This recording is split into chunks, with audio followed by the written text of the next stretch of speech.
Pemirsa, ketidaklaziman seorang tahanan memborgol dirinya sendiri membuat Kapolda Metro Jaya meminta maaf kepada publik dan meminta Divisi Propam Polri untuk menyelidiki dugaan kesalahan prosedur dalam penanganan tersangka kasus penganiayaan anak Mario Dandi Satrio. Peristiwa ini kembali membuat institusi Polri menjadi sorotan. Untuk membahasnya sudah bergabung mantan Wakapolri sekaligus mantan Kadif Propam Polri, Komjen Pol Purnawirawan Ugro Seno. Selamat malam, Pak Ugro. Selamat malam, Mbak. Pak Ugro, kalau dilihat dari video Dandi tadi memasang sendiri ya cable ties, apakah ada SOP yang dilanggar di sini?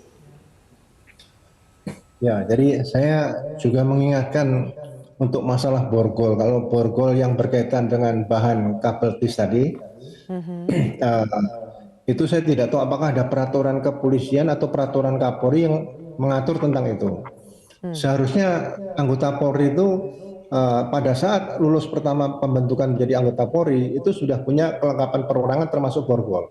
Nah, borgol ini juga standar yang harusnya pakai bahan logam supaya tidak menggunakan bahan plastik. Kalau kabel ties tadi kan harus dipotong pakai gunting dan sebagainya, menambah kelengkapan perorangan. Jadi saatnya untuk kembali membenahi peraturan-peraturan kepolisian atau peraturan Kapolri yang berkaitan dengan kelengkapan perorangan di lapangan, sehingga tidak lagi hal-hal yang seharusnya dilakukan sesuai standar dianggap biasa akhirnya menjadi luar biasa seperti sekarang ini. Jadi ini titik awal untuk memperbaiki hal-hal yang tidak profesional tadi, untuk ke depan lagi tidak boleh terjadi seperti ini. Itu saja menurut saya. Oke, jadi kalau menurut Pak Ugro ini tidak sesuai dengan SOP yang Anda ketahui ya?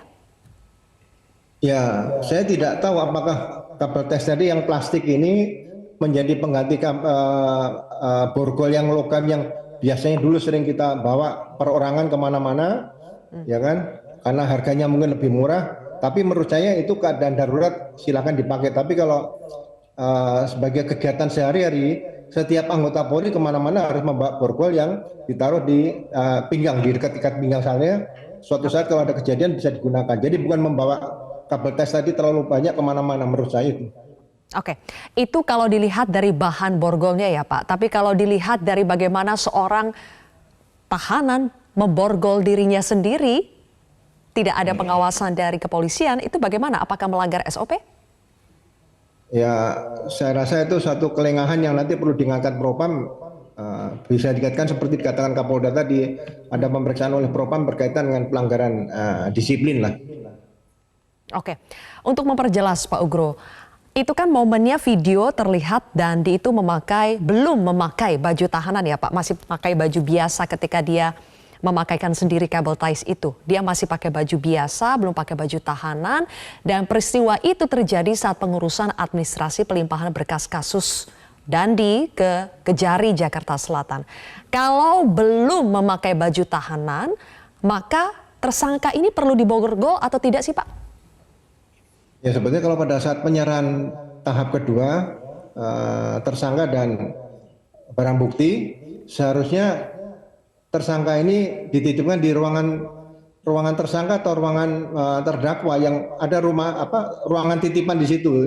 Jangan dibawa ke ruangan seperti ini menurut saya. Jadi ini kan juga membahayakan dirinya. Kalau dia misalnya berontak, dia luka, siapa yang bertanggung jawab? Nah, aturan seperti ini mungkin harus lebih ditegakkan lagi, di mana tersangka harus diserahkan kepada kejaksaan pada saat penyerahan tahap 2 tadi. Dia harus berada di mana? Apakah harus berada di ruangan pejabat kejaksaan atau di ruangan khusus yang untuk menempatkan seorang tersangka yang akan diserahkan kepada jaksa, itu saja. Oke. Pak Ugro, Kapolda Metro Jaya kan sampai meminta maaf langsung ya atas kejadian ini. Apakah permohonan maaf tersebut menurut Anda harus diapresiasi?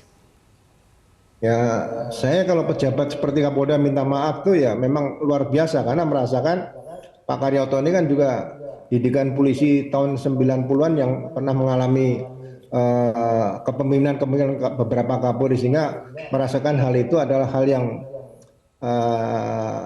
sangat tidak biasa, dan beliau menyatakan mohon maaf atas kesalahan anak buahnya, dan itu perlu diapresiasi menurut saya. Oke. Dalam kasus seperti ini, Pak Ugro, biasanya penyidik yang melanggar SOP itu akan dijatuhkan sanksi seperti apa sih oleh Propam?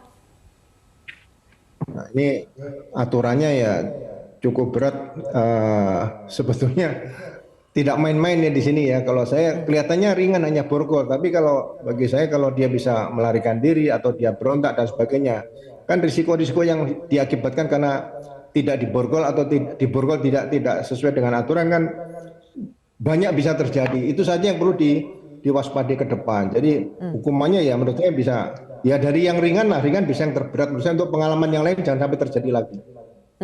Oke, tapi kalau dalam analisa Anda, Pak Ugro dan sebagai mantan Kadif Propam ya, kira-kira ada berapa pelanggaran SOP yang terlihat dari video ini, Pak?